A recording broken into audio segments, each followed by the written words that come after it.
How is it that music can evoke passion and so delicately hold sway over our moods and even thoughts? Aristotle reportedly said, "Music directly imitates the passions or states of the soul." Hence, when one listens to music that imitates certain passion, he becomes imbued with the same passion. In short, if one listens to the wrong kind of music, he will become the wrong kind of person. But conversely, if he listens to the right kind of music, he'll tend to become the right kind of person. When is music just great and passionate and a song that speaks to the soul? And when is music being used to manipulate, to manage, to market, and to get everyone in line? It seems that good music just grips you and makes you want to listen to it, and I've always wondered why. It is perhaps no surprise that music can alter mood and emotion, even to the point of mind control.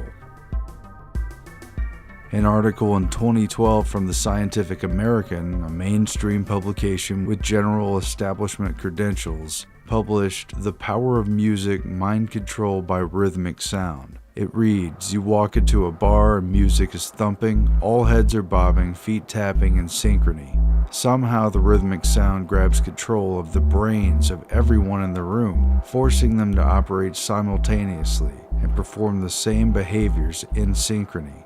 How is this possible? Is this unconscious mind control by rhythmic sound only driving our bodily motions? Or could it be affecting deeper mental processes? The mystery runs deeper than previously thought. According to psychologist Arnett Schrimmer, rhythmic sound not only coordinates the behavior of people in a group, it also coordinates their thinking. The mental processes of individuals in the group become synchronized. This finding extends to the well-known power of music to tap into brain circuits, controlling emotion and movement to actually control brain circuitry of sensory perception.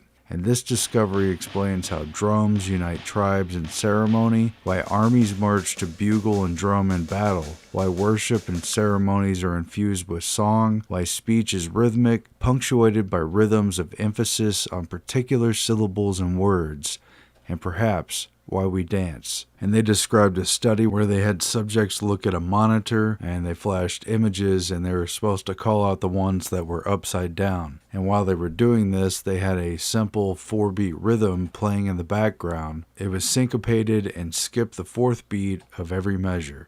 And what they found was that the subjects much more quickly identified this inverted image when it was shown in the missing drum beat of the 4-beat rhythm.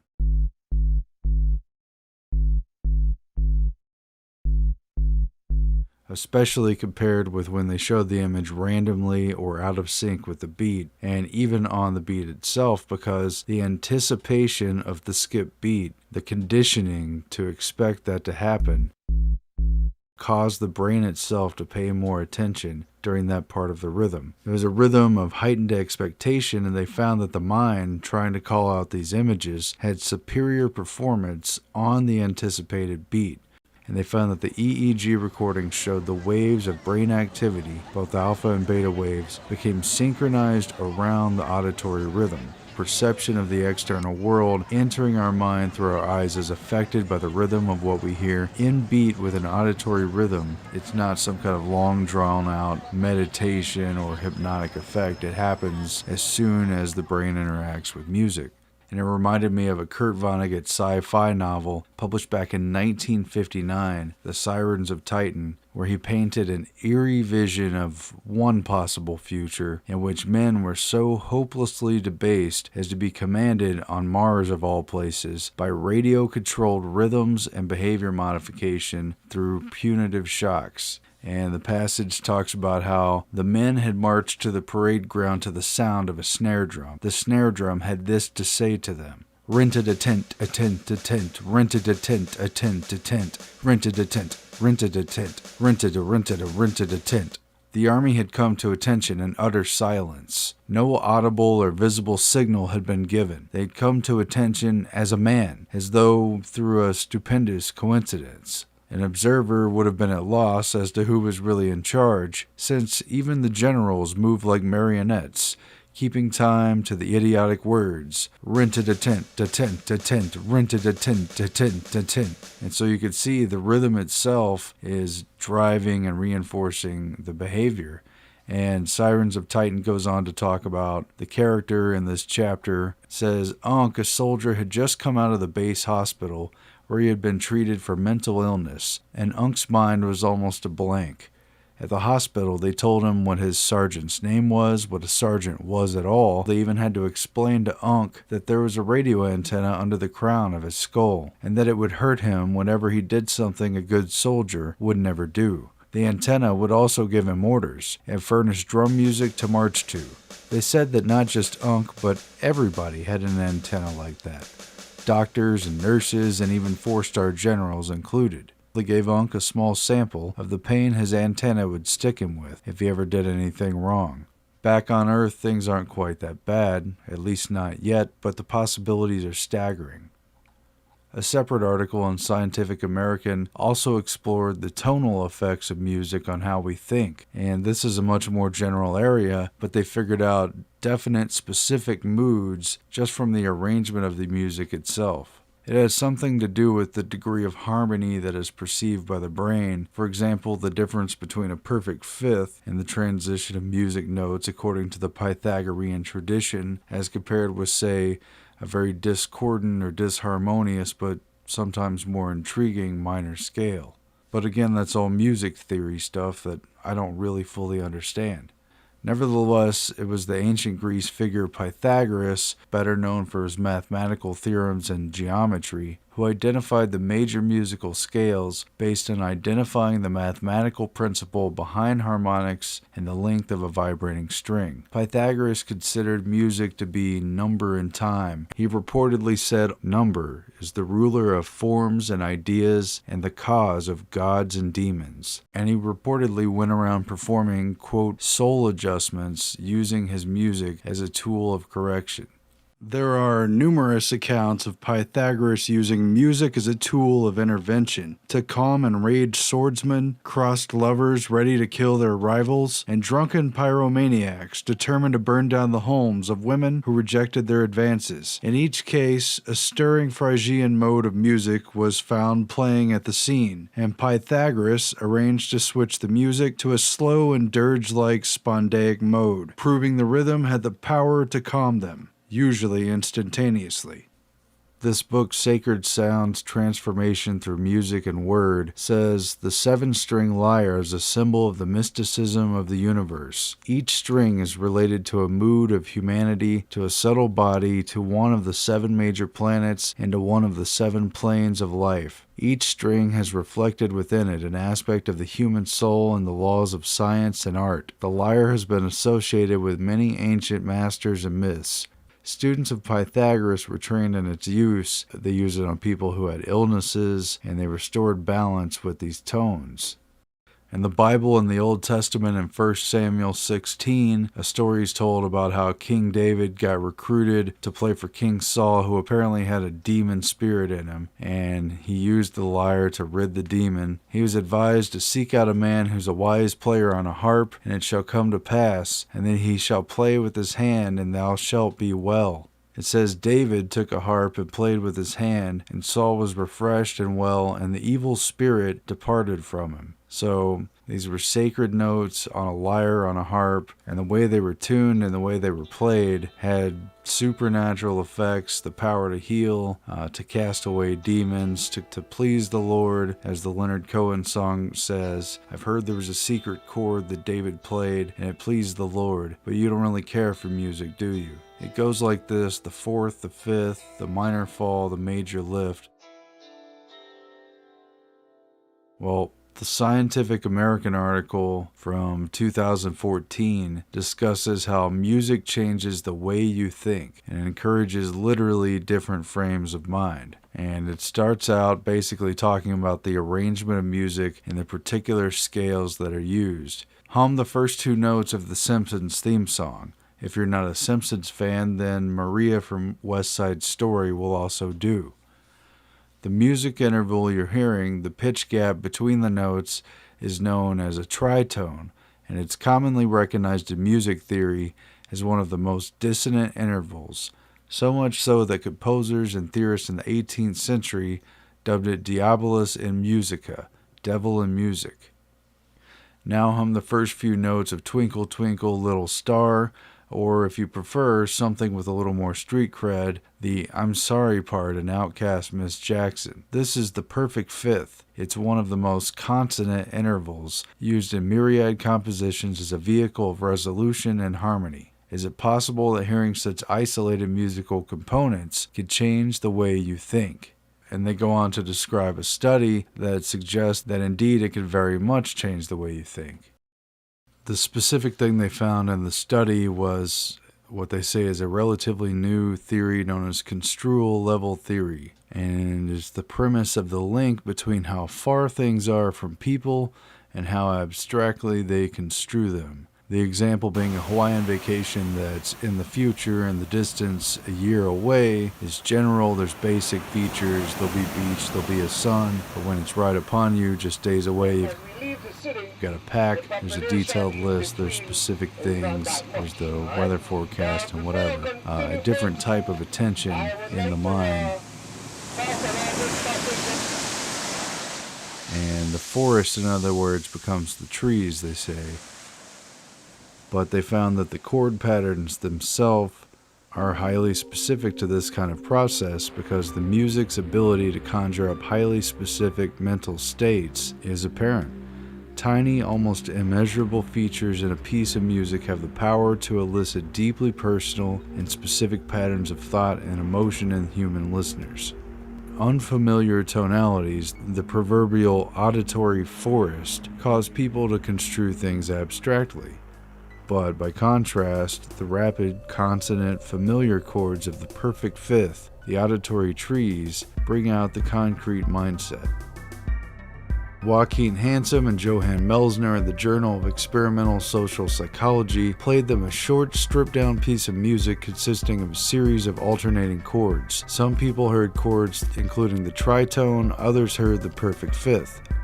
They asked them to take a list of shopping items and organize them into groups. They would see whether they thought of detergent and paper towels as the same category, but the tritone people formed fewer categories than the perfect fifth people, indicating they were thinking broadly and more inclusively. People who were exposed to the tritone type of music samples were more likely to be swayed by aggregated information, a 5-star must-have. But the people who heard the fifth, the very harmonious note, had the reverse reaction. They were more likely to be swayed by an individual review. So kind of interesting.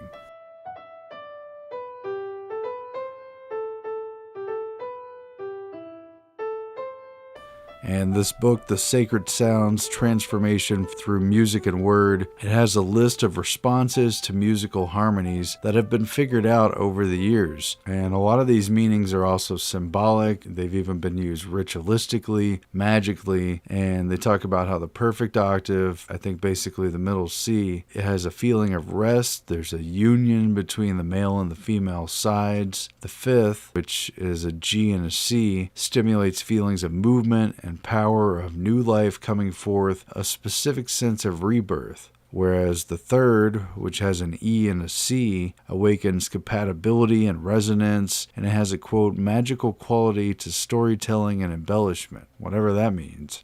The fourth has an F and a C, and it announces something new. It specifically hints at an entrance. It awakens feelings of being controlled. It touches at the heart and rings it, but it can make some people feel uneasy. The seventh, which has a B and a C, awakens feelings of distance and the need to resolve things. It creates anticipation and drama and the need for direction. And there's also the minor third with an E flat to a C.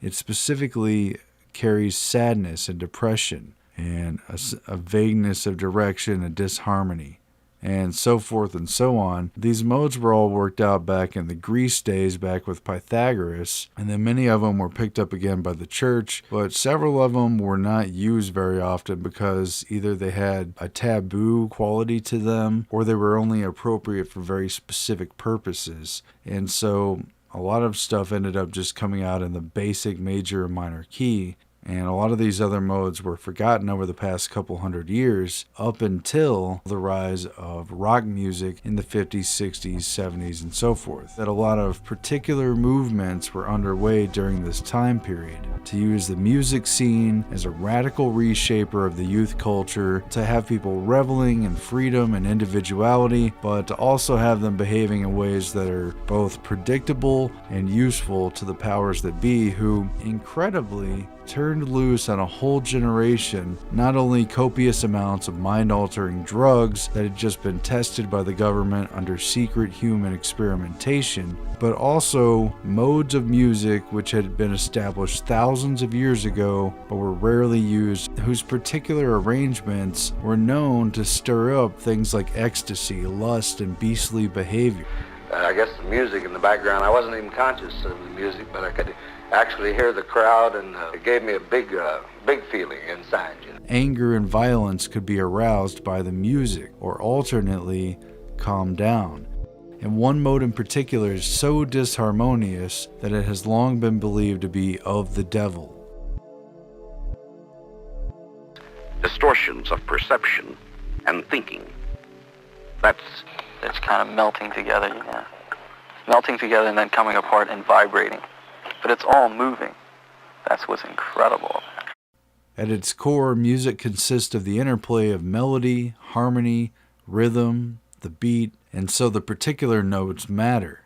Anyway, I heard about these 7 different modes, and I did a lot of looking up until I found some information that kind of correlated each of them, and it's very interesting, the kind of musical manipulation, the kind of messages that were being sent to the youth throughout this time period when you think about a lot of the bands that were involved in using very particular types of music. And of course, after a while, it just spread everywhere, and it's not necessarily bad. It depends on how it's used. This is just the way that it is. So the first is the Lydian mode. It's a major key, major with raised fourth. And it's known for being fast, frenetic, energetic, woken, attention-getting, and perhaps a bit agitating. It's associated with morning and the rising up in the morning, as well as with the Mars magical energy. And the scale's based on all white keys, F, G, A, B, C, D, E, F. And this includes music like the Simpsons theme, the Jetsons themes, very rising and upbeat straight from the beginning. Dreams by Fleetwood Mac, Free Will by Rush, Jane Says by Jane's Addiction, Hog Heaven by Frank Zappa, Here Comes My Girl by Tom Petty, Tonight, Tonight by the Smashing Pumpkins, and plenty of other songs, just a few examples. And so this mode was only used in certain instances. What was used much more widely was the standard mode, known as Ionian, and this is the major key, it's a standard major, and it's the basic C scale. It starts with middle C, C, D, E, F, G, A, B, C. This is your basic do, re, mi, fa, sol, la, ti, do. And it has attributes of being very harmonious, of promoting health and friendship, and it's associated with the middle of the day time and the sun's magical and symbolic energy. And some of the staples of this kind of music are Ode to Joy by Beethoven, Let It Be by the Beatles, Jesus Joy of Man's Desiring, some pieces by Bach, pop songs like Brown Eyed Girl by Van Morrison, Beast of Burden by the Rolling Stones, Like a Rolling Stone by Bob Dylan, Call Me Al, Paul Simon, Free Fallin' Tom Petty, and others.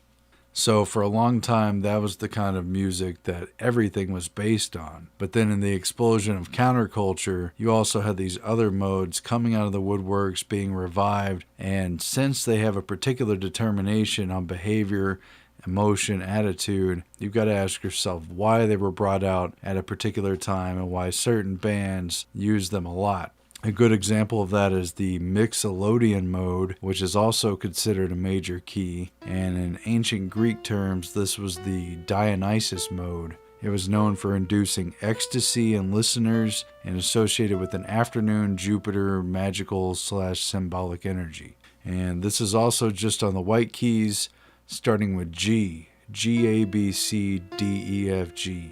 And this is found in songs like LA Woman by The Doors, Norwegian Wood by The Beatles, Ramblin' Man by Allman Brothers, and it's known as Jerry Garcia's signature mode. And in particular, it's found in Grateful Dead songs like Dark Star and Fire on the Mountain. It's also in more recent music, The Pixies, Here Comes Your Man, Jimi Hendrix, Third Stone from the Sun, Blind Melon, No Rain, Neil Young, Cinnamon Girl, The Toadies' Possum Kingdom, and Beatles songs Dear Prudence, Get Back, and Paperback Writer. So it's used a lot, and it's not always just one scale per song. I mean, usually there's a change up like in LA Woman where they shift out of Mixolydian mode for the kind of end of the song part with Mr. Mojo Rising, and then it goes back into that mode. So there's a shift, but when they do it, there's a particular emotion that is brought out by that. Another big one that was brought out, particularly in the counterculture of the 60s and 70s, was a much heavier use of Dorian mode, which is a minor key, and it's very old-timey. In the old days, it was very common. It was folksy, it's often haunting, and it's associated with evening and Saturn symbolic magical energy. And this is a scale that starts with D, E, F, G, A, B, C, D. Starts with D. Some people consider this to be very Pink Floyd-esque. It's also found in The Doors' The End, the very long, drawn-out, haunting song. Riders on the Storm, another Doors song. Another Brick in the Wall, Part 2 by Pink Floyd. Scarborough Fair by Simon and Garfunkel, and more recently Wicked Game by Chris Isaak. Also Horse with No Name by America, and Mad World, It's a Mad World, and on and on. There's also Aeolian mode. It's a minor scale, very much associated with soulful, passionate appeals to the gods, to meditation, calming, soothing, healing, and every way associated with midnight and moon magic and symbolic energy. The scale starts with A, B, C, D, E, F, G, A. And this is identified in songs like Stairway to Heaven by Led Zeppelin, Achilles' Last Stand, also by Led Zeppelin, Black Magic Woman by Santana, All Along the Watchtower by Jimi Hendrix or Bob Dylan, take your pick, REM's Losing My Religion, Fleetwood Mac's Rhiannon, Metallica's Nothing Else Matters, Black Sabbath's Paranoid, Sweet Dreams, the Eurythmics, or the Marilyn Manson version, Sarah McLachlan, Building a Mystery. So the stuff is still in use.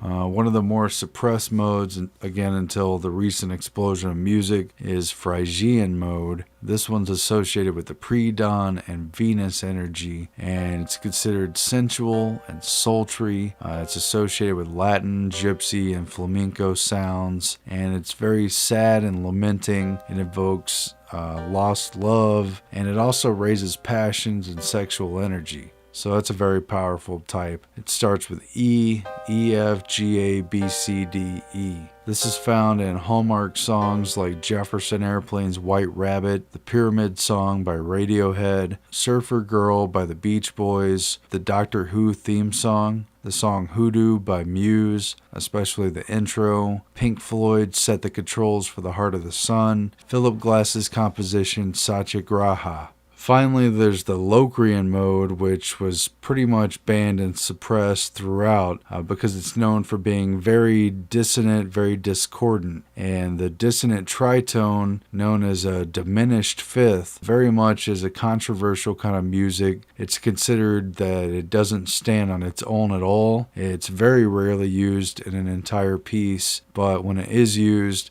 it brings about an accent of disharmony. And it's associated very much in a morning star kind of way with twilight, the time between night and day, and with Mercury, magical symbolic energy. The scale starts with a B, B, C, D, E, F, G, A, B. And in medieval times, this was the one that was thought to be of the devil, associated with witchcraft, said to be used to create portals. It's really very rarely used, but there's been a few examples. Metallica and I think Black Sabbath have brought it out just to have that kind of devilish tone to it, probably. Wherever I May Roam by Metallica, and also Enter Sandman used this very rare mode. The band Stroke put out a song called Juicy Juice. This instructor on YouTube discusses why you can never feel at home with Locrian mode.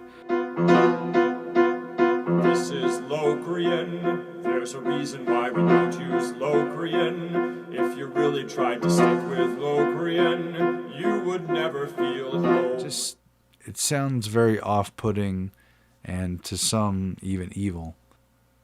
At any rate, they're aware of what was figured out in the past during the time of Pythagoras and others from the pages of history, and they know that songs have been used not just for a general sense of emotion, but for very specific usages. This stuff is proving, even in modern times, to be very powerful, to have specific neural effects, and to literally aid in actual mind control. So don't take it for granted.